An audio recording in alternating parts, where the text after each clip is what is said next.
दो मंजिला इमारत ढह गई, 4 बच्चों समेत अब तक कुल 8 लोगों की मौत हो गई है।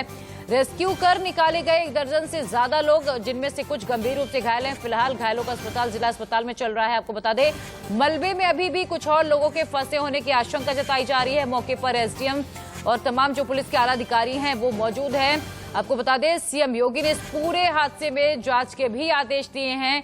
कहा जा रहा है कि सिलेंडर में ब्लास्ट हुआ, जिसके चलते 2 मंजिला इमारत अचानक ढह गई, जिसमें दबकर अब तक कुल 8 लोगों की मौत हो गई। लेकिन हमारे संवाददाता ने थोड़ी देर पहले ही बताया था कि माना जा रहा है कि यहां पर अवैध रूप से पटाखा बनाने का भी काम चल रहा था। हालांकि अब इस पूरे मामले में पुलिस जांच कर रही है और यूपी के सीएम योगी आदित्यनाथ ने भी इस पूरे मामले में जांच के आदेश दिए हैं।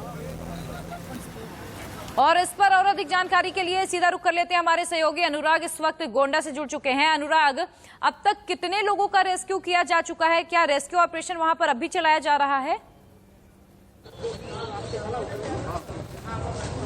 प्रिया जी, हम दर्शकों को बता दें कि गोंडा में वजीरगंज थाना क्षेत्र के टिकरी गांव में रात में 10 बजे करीब की घटना है, जहां पर सिलेंडर ब्लास्ट की बात पुलिस के मुताबिक सिलेंडर ब्लास्ट हुआ था, जिसमें 2 मंजिला इमारत भरभरा के गिर गई थी। और जिस तरीके से ब्लास्ट हुआ था और जिस तरीके से बिल्डिंग क्षतिग्रस्त है, बहुत भयंकर ब्लास्ट था, जिसमें उस घर में रह रहे 15 लोग घायल हुए थे, जिसमें से 8 लोग की दर्दनाक मौत हो गई है जिला अस्पताल में। और अभी जिला अस्पताल में 7 लोग का इलाज चला, जिसमें 3 लोग की बच्चे की स्थिति अभी गंभीर थी, तो जिसको जिला अस्पताल से उनको प्राइवेट अस्पताल के लिए रिफर किया गया है। और जिला अस्पताल में 4 लोग एडमिट हैं, तो अभी 7 लोग का इलाज चल रहा है। मौके पर रेस्क्यू ऑपरेशन कंप्लीट है। वहां का मलबा हटाने का काम अभी जारी है। वहां पर पुलिस की टीमें हैं, एसडीएम है और उच्च अधिकारी वहां पे मौके पे हैं, जहां पर वो मलबा वगैरह भी हटाया जा रहा है। देखा जा रहा है कि कहीं कोई और तो नहीं है, या ऐसी कोई ऐसी जो भी अगर कोई ऐसा फंसा हो उसमें रेस्क्यू में, उसमें सब चीज चेक की जा रही है। फिलहाल अभी रेस्क्यू लगभग कंप्लीट माना जा रहा है, क्योंकि जो घर में 15 लोग थे, 15 की निकाले जा चुके हैं, जिसमें से 8 की मौत हुई है, 7 घायल हैं और अभी जिनका इलाज चल रहा है। अनुराग, जरा ये बताइए कि उस जो पूरा घर था उसमें कितने लोगों का परिवार रहता था और उस घर की हालत कैसी थी? क्या वो जर्जर हालत में था? क्योंकि एक सिलेंडर ब्लास्ट से 2 मंजिला इमारत का ढह जाना, ये बात थोड़ी कम समझ आती है।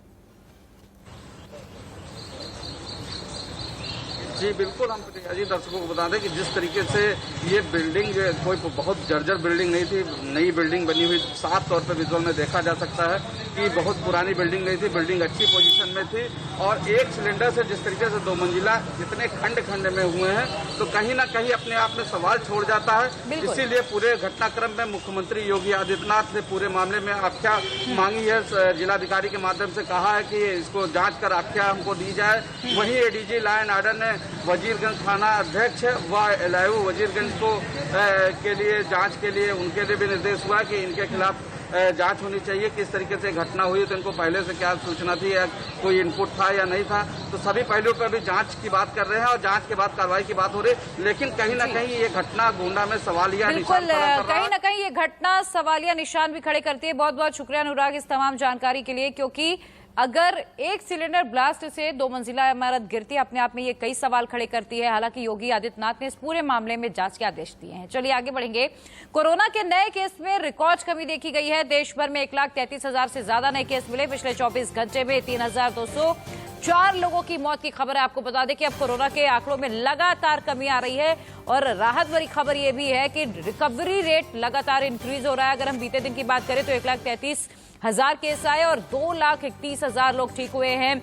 आपको बता दें, एक्टिव केसेस की संख्या भी लगातार कम हो रही है और अब तक पिछले 24 घंटे में 3,204 की मौत हुई है। आपको बता दें कि हालांकि 33 राज्यों में और यूटी में नए संक्रमितों से ज्यादा लोग रिकवर हुए हैं और ये राहत भरी खबर है। जो यूनियन टेरिटरीज हैं वहां पर भी बहुत सारे ऐसे लोग हैं जो रिकवर हो रहे हैं। चलिए सीधा रुख कर लेते हैं। हमारे सहयोगी आदित्य नायर इस वक्त जुड़े हुए हैं। आदित्य, यकीनन ये राहत भरी खबर है। जिस तरीके से आंकड़ों में लगातार कमी आ रही है, रिकवरी रेट इंक्रीज हो रहा है, डेथ रेट कम हो रही है, लेकिन क्या थोड़ी सी लापरवाही हमें थर्ड वेव के लिए भारी पड़ सकती है? क्या ये माना जाए कि ये मौतों का आंकड़ा भले ही कम हुआ है, लेकिन चिंता भी घटी नहीं है, सतर्कता भी जरूरी है? जी बिल्कुल, देखिए अभी भी 1 लाख से ज्यादा केसेस पूरे देश भर में आ ही रही हैं। दिल्ली में केसेस काफी कम हो गई है, 625 के करीब केसेस आए हैं, पर फिर भी 60 से अधिक लोगों की मौतें हो चुकी है। देश भर में भी अभी भी काफी ज्यादा लोगों की मौतें हो रही है। तो जैसे आपने बिल्कुल सही कहा कि अगर थोड़ी सी भी लापरवाही दिखाई गई तो थर्ड वेव दोबारा आ सकता है, और थर्ड वेव आया तो हम सबको पता है कि हमारा मेडिकल इंफ्रास्ट्रक्चर कितना वीक है कि दोबारा जो कोलैप्स देखा गया था पिछले 1-1.5 महीने में, वो देखा जा सकता है। उर्वशी खोना हमारी संवाददाता मुंबई से जुड़ चुकी हैं। उर्वशी, मुंबई में क्या हालत है? हालांकि मुंबई में भी अब आंकड़ों में लगातार कमी आ रही है। मुंबई के लोग कम होते आंकड़ों को किस तरीके से देख रहे हैं? क्या फिर से हमें वैसी तस्वीरें तो नहीं मिलेंगी जैसे हमने देखा था कि जब दूसरी वेव आई थी, कोरोना अपने पीक पर था, ऐसे में लोगों की लापरवाही भी दिखाई दी थी साफ तौर पर?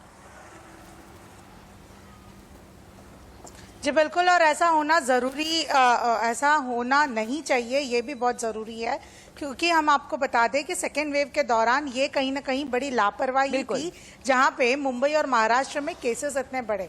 इसके अलावा सेकेंड वेव के एक्सपेक्टेशंस इतने हम एक्सपेक्ट नहीं कर रहे थे कि इतने हाई लेवल पर वो स्ट्रक होगा, जिसके चलते हेल्थ इंफ्रास्ट्रक्चर भी बड़ा वीक हो गया था। आज जब हेल्थ इंफ्रास्ट्रक्चर बढ़ गया है, मुंबई में खास करके, महाराष्ट्र में कई ऐसे डिस्ट्रिक्ट्स है जहां पे अभी भी रेड जोन्स है, पर मुंबई में कंटेनमेंट जोन्स है वो बहुत ही डिक्रीज हो गए। मुंबई की अगर हम कल की भी बात करें तो जहां पे डेथ टोल थोड़े से ज्यादा है, पर नंबर्स जो है वो कम ही है, और महाराष्ट्र में भी नंबर्स जो है कम हो गए हैं। तो फ्रेश केसेस जो है वो कम दिखाई दे रहे हैं, जिसके चलते ये एक पॉजिटिव साइन है कि कहीं ना कहीं मुंबई और महाराष्ट्र बहुत ही बेहतरीन कर रहा है। पर एट द सेम टाइम, जैसे महाराष्ट्र के मुख्यमंत्री उद्धव ठाकरे भी कहते हैं कि थर्ड वेव, ये पूरा का पूरा जंग हमने लड़ नहीं लिया है, हम जीते नहीं है, अभी भी लड़ाई हम जीते नहीं है, लड़ाई अब भी जारी है, क्योंकि एक्सपर्ट्स ने साफ कह दिया है कि थर्ड वेव भी जल्द आने वाली है और उसके लिए हमें तैयार रहना बेहद जरूरी है। आदित्य और उर्वशी, आप दोनों का बहुत बहुत शुक्रिया इस तमाम जानकारी के लिए।